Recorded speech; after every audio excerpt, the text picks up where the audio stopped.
અટલાદરા વિસ્તારમાં ખિસકોલી સર્કલ પાસે આગ લાગવાની ઘટના બની છે। એક હોસ્પિટલમાં અચાનક જ આગ લાગતા અફરાતફરીનો માહોલ સર્જાયો હતો।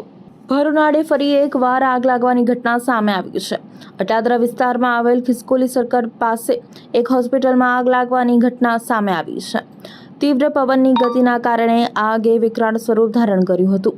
ઘટના સ્થળે ધુમાડાના ગોટે ગોટા જોવા મળ્યા હતા।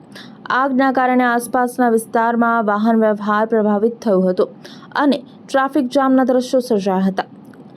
ઘટનાની જાણ થતાં જ ફાયર વિભાગની ટીમ તાત્કાલિક ઘટના સ્થળ પર પહોંચી અને પાણીનો મારો ચલાવી આગ ઉપર કાબૂ મેળવ્યો હતો।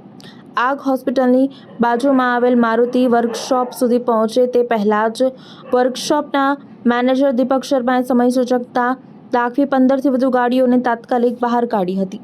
શોરૂમમાં કર્મચારીઓની સતર્ક કામગીરીના કારણે મોટી आर्थिक नुकसानी टली होवानुं सामे आव्युं छे। बहुत लंबे समय से यहाँ बेल केयर हॉस्पिटल का काम चल रहा था खिसकोली सर्कल पे। बहुत सारी बार यहाँ पे शोरूम की तरफ से इन लोगों को बोलने में भी आया कि यहाँ पे साफ सफाई रखो और सेफ्टी रखो, तो यहाँ पे सेफ्टी नाम की कुछ चीज़ नहीं थी। अभी यहाँ पे आग का बनाव बना बहुत बड़ा, तो यहाँ पे क्या शोरूम की जो फायर सेफ्टी की लाइन थी उससे लड़कों ने यहाँ पे बुझाने में कोशिश करी, मदद करी, और वो अच्छा हुआ कि यहाँ पे बहुत बड़ी दुर्घटना होने से बच गई। बगल में यहाँ पे BRG का स्कूल भी है, वेकेशन चल रहा है, बच्चे नहीं है, नहीं तो जिस तरह से आग फैली थी उस तरह से लग रहा था कि आग बहुत बड़ा विकराल रूप लेगी।